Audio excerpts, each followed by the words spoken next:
event booking perspective, it's going to work very complementary for some of our properties up north in Kansas, including the Topeka Expo Center, which has a terrific horse park, all the way down to Wichita Falls, Texas, just south of us, that also has a pretty predominant agricultural and horse facility as well. Success in some similar facilities that we have highlights the Kansas Expo Center, which is a great story for us since we've taken over in 2017.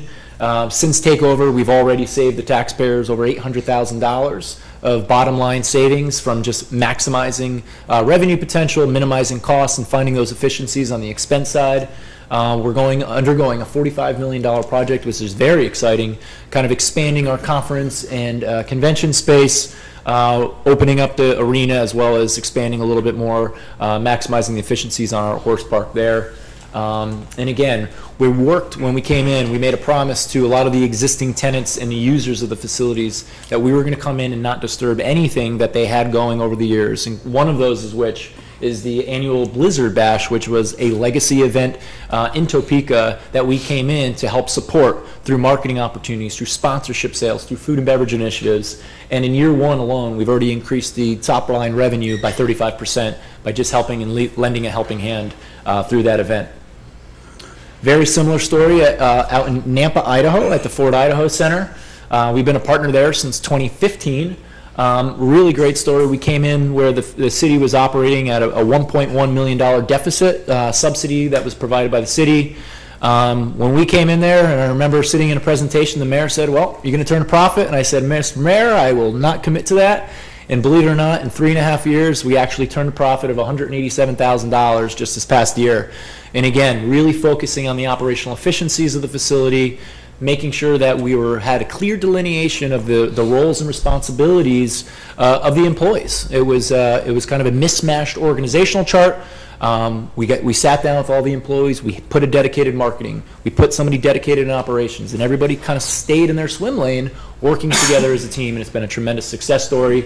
Home of the top 10 PRCA rodeo, the Snake River Stampede, and again, another legacy event that we help come in, work very, very closely with, and support their efforts and making sure that we're bringing in attendees and making sure that we're maximizing a lot of that revenue as well.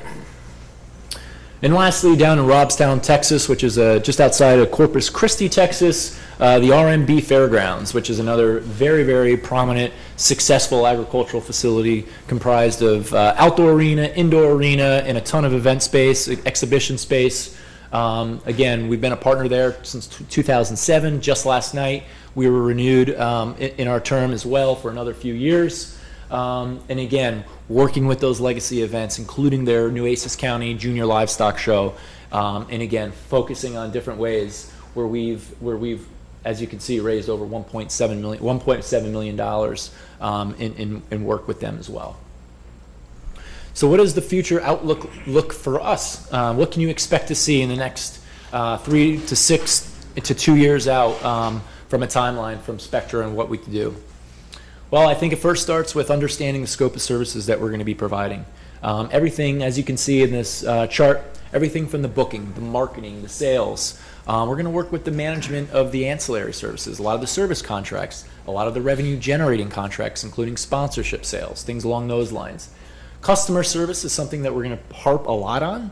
A big push for us as an organization and the industry as a whole is making sure that we're creating an experience, right? So there's a lot of disposable income out there to spend, and there's a lot of options. So we want to try to make this as the backyard, as kind of the living room of the community, making sure that everyone has a great experience, because that includes and encourages repeat business. So that's a big push for us as an organization, and I'll talk about it in a few slides of our commitment from a training perspective, making sure we're investing in our employees, make sure they're going through their mandatory training. The operations, the setup, the breakdown of events, food service operations. We're going to put a big focus on sponsorship and advertising. When we took a look at the P&L, when we talked to local corporate as well as regional partners, corporate partners, what we found is there's a big room for growth through sponsorship sales here, and I think there's a lot of synergies that we can do with some of the legacy events that happen and occur in this facility, where we can maximize more of a year-round exposure for those corporate partners. human resources, and obviously risk and risk management and legal. One of the big things that we're going to be bringing to the table is a benefit and insurance savings, as well as because of our footprint of across 344 facilities and properties. The transition starts right now. We've had individuals coming in last week, sitting down, meeting with a lot of the existing employees. Next week, we're scheduled to have a full presentation to the existing employees out at the Expo Center to really just understand and give the presentation of what benefits look like. Who is Spectra? Talking about those learning management programs that we put, that I just referenced, the training, the resources, and kind of open up the book to the possibilities there. So we have a dedicated department that focuses on that. So it'll include every subject matter expert, as you can see, from finance to marketing, operations, sales, HR, and a big push with that is bringing in, you'll see a lot of corporate support coming in and making sure that we're setting up proper bank accounts, event operating accounts, and making sure that they have the support and challenging a lot of the employees to make sure that we're utilizing that infrastructure and support mechanisms. We've had a proven process of establishing this transition market as well. We established this about 2 years ago. We've already transitioned over 30 properties, well over 30 properties. And it doesn't stop once the transition is done in August 1, which is our start date, commences. It goes on throughout the contract. We check in 60, 90 day, 120 day. So that ongoing support will always be there, and we're always working with you as we act as your agent, making sure that we're fulfilling the obligations that are set forth in the contract and everything that we've described.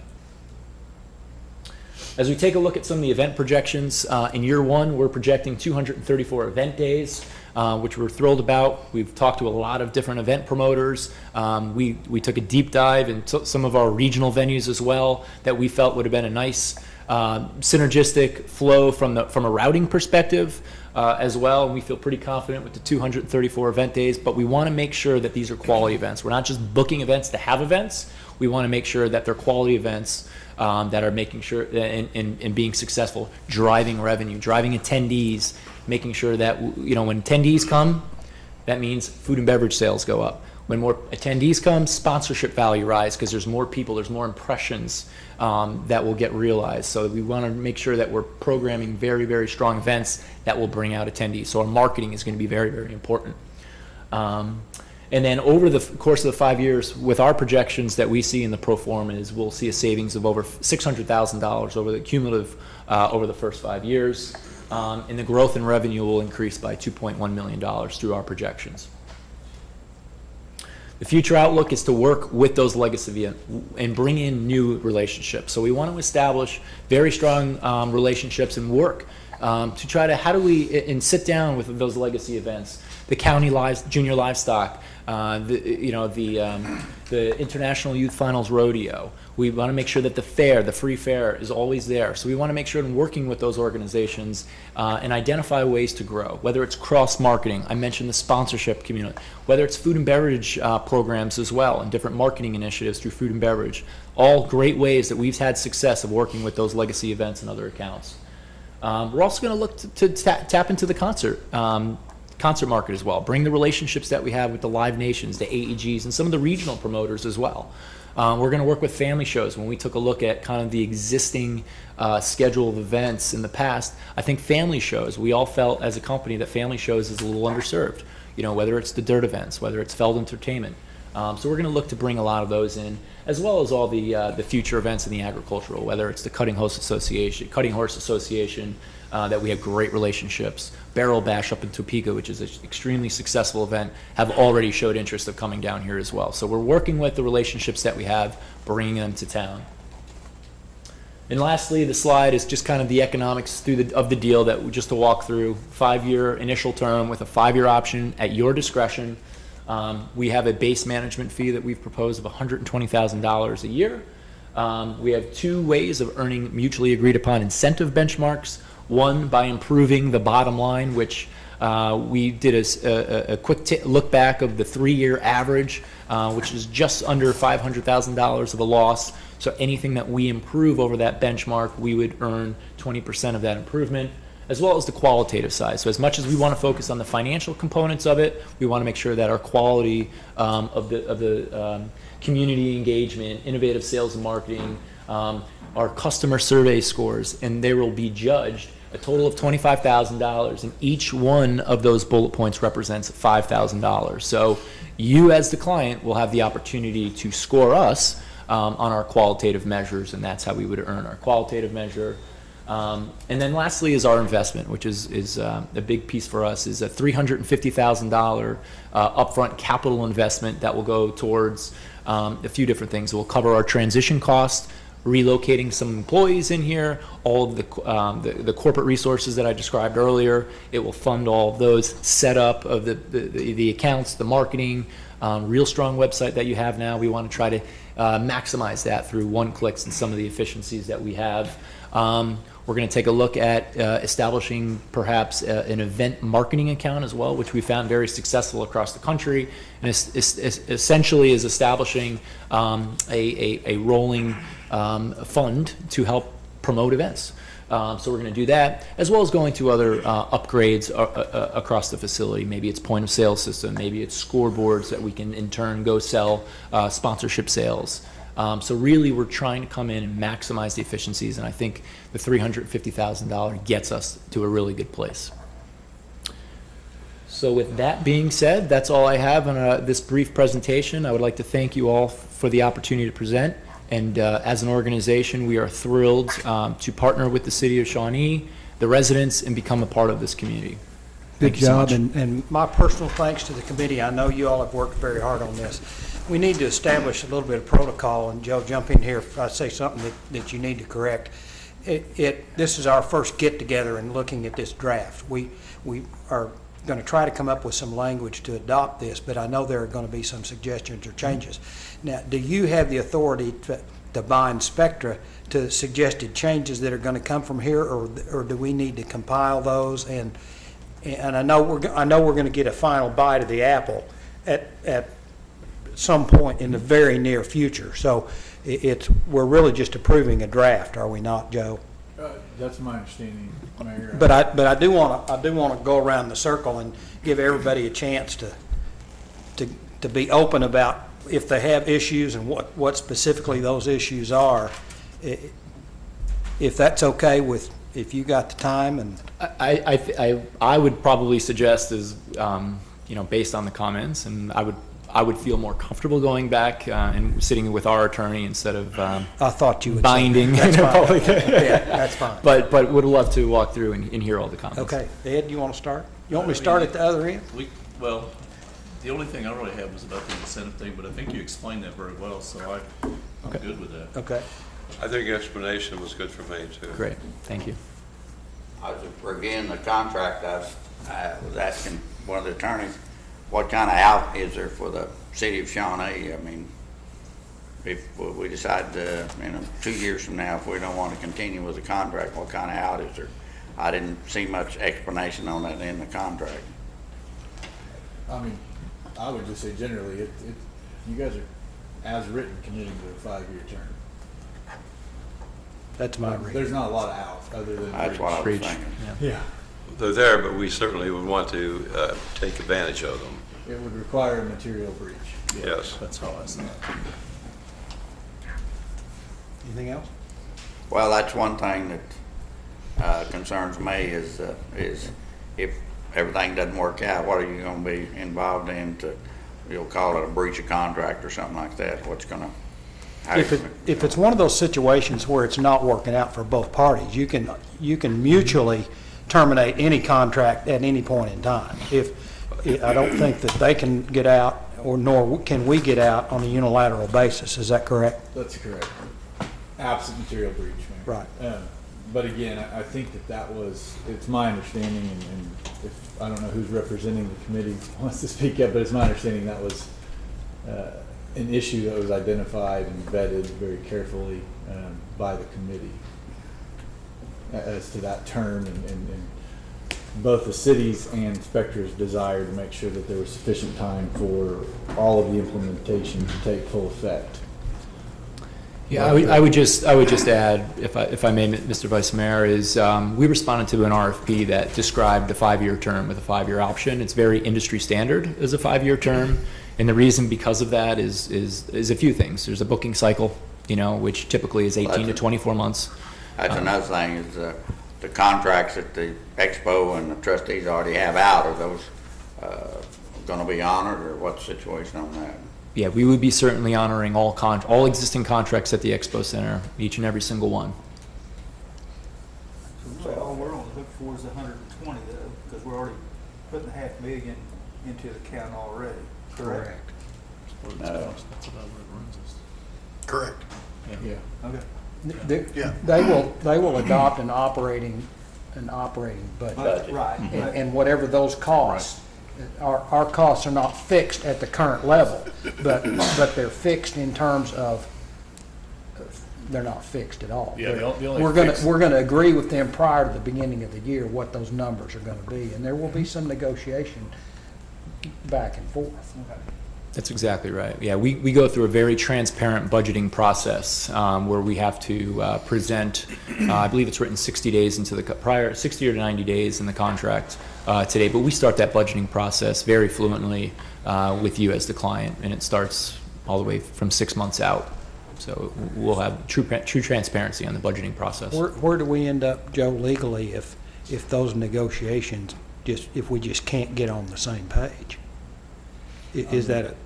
The contract dictates putting us on the same page, Yeah. for lack of a better It term. dictates that we will get on the same page, but I didn't see where it gave one of us authority over the other. I would agree with that based upon my review. So if we can't agree, do we just part company then, or I mean, I we think just that have to stay in there until we do agree? that would be an option. There's always the option for some sort of judicial intervention. I would Nobody su- wants that. I would suggest that, as it's written, it requires good faith on both sides, and it would be unlikely that it would, within the constraints that exist, that there wouldn't be an agreement reached. As does nearly every. Absent some sort of commercial impracticability Okay. based upon city finances or something like that. So we're $497,000 base. That's our starting point, correct? That's correct. That's the benchmark. That's the 3-year average, correct? Okay. Plus 120. Then the 120 is their fee. The fixed fee. That's the only fee that's fixed in the contract. And that is treated as an operating expense. Right. Okay. So that's included against the benchmark Right.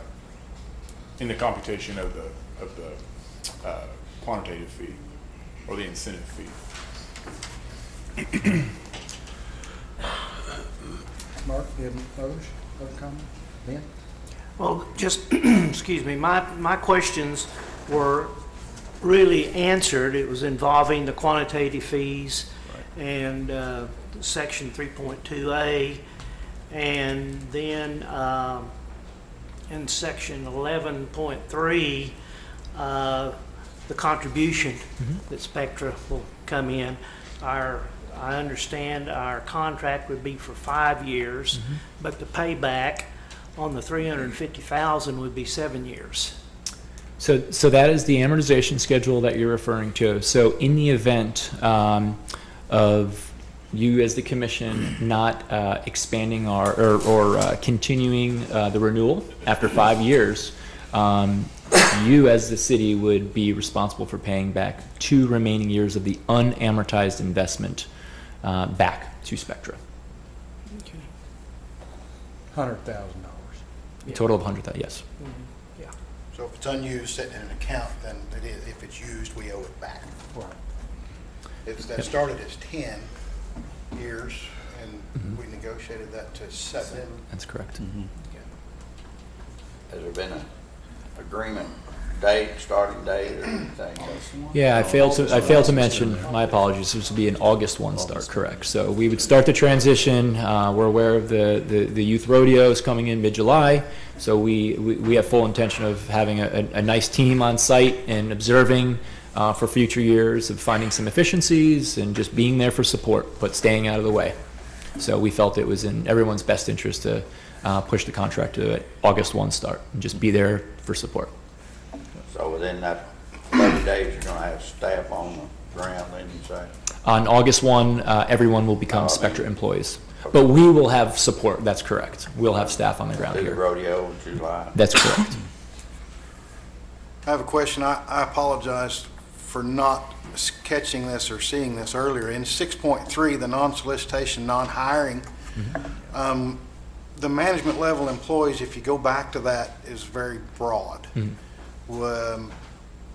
Is that an option to define that to general manager, to general manager only being the only person that would qualify for the non? Yeah, we can certainly tighten up that language for sure. Typically in our contracts, it's director level and above, but I know that is something that we can certainly go back and kind of with a fine tune comb and make sure we're a little bit more detailed of who that includes.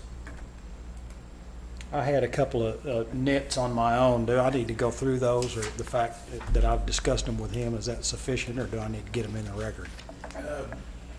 Again, it will depend on the specific language of the motion coming out of the discussion, but it's not necessary if that contingency is left open for negotiation by approval of this commission. Most of them are nomenclature things and really kind of minor adjustments along. I don't consider anything that we discussed to be substantive in nature. Okay. Then I wouldn't see the necessity for that. Okay. Anybody else have any comments? Want to make any speeches, anybody? Now's your chance. Okay. Thank you, Peter. Thank you so much. The chair moves to authorize city manager and city attorney to execute the contract for management services at the Heart of Oklahoma Exposition Center with Global Spectrum, contingent upon the identified modifications. Is there a second? Second. Which, Second by are we going to Commissioner Bolt. specify the modifications in the motion? Be the ones identified by the mayor, and 6.3 as identified by you, Commissioner, at this point. I mean, but Heather. what Peter mentioned was they would tighten up that language, but we weren't specific on We're that. going to get another bite at this apple. So we've got to Okay. approve the final contract, do we not? That, At a regular meeting? I would suspect, based upon this motion, that would be the case, a ratification at least. But at this point, when we're talking about 6.3 and tightening the language, the motion that was just made by the mayor would authorize Mr. Benson and myself to go seek those consistent with the commission's opinion. Do we have any others? Any other discussion? Call the question. We're not working, Casey. Kind of froze up. Froze up. Oh, Oh, there you go. That's all right. You can call, just call the roll, that's fine. no. All right. Bolt, Yes. Gillum, Yes. Harrod, Yes. Finley, Yes. Rutherford, Yes. Seahorn, Yes. Salter. Yes. Motion carries 7-0. I think we're done. Reason I'm wearing a t-shirt, I usually don't wear t-shirts. Health Week next week, Avitas Health Week. Everybody, if you want to know what's going on, then follow me out because it's written on the back of my shirt. I'm a walking billboard. Thanks again to the committee. I know that you all worked very, very hard. I know that this was at times very contentious. That's okay. You know, contentious can be like sandpaper. It can smooth it up or it can rough it up. And I think you all have sawed the edges of it off where we've got a good contract. And it's good for the Expo, it's good for the city, and I hope it's good for Spectre. So, with And the that, grand adventure begins. with that being said, we are adjourned.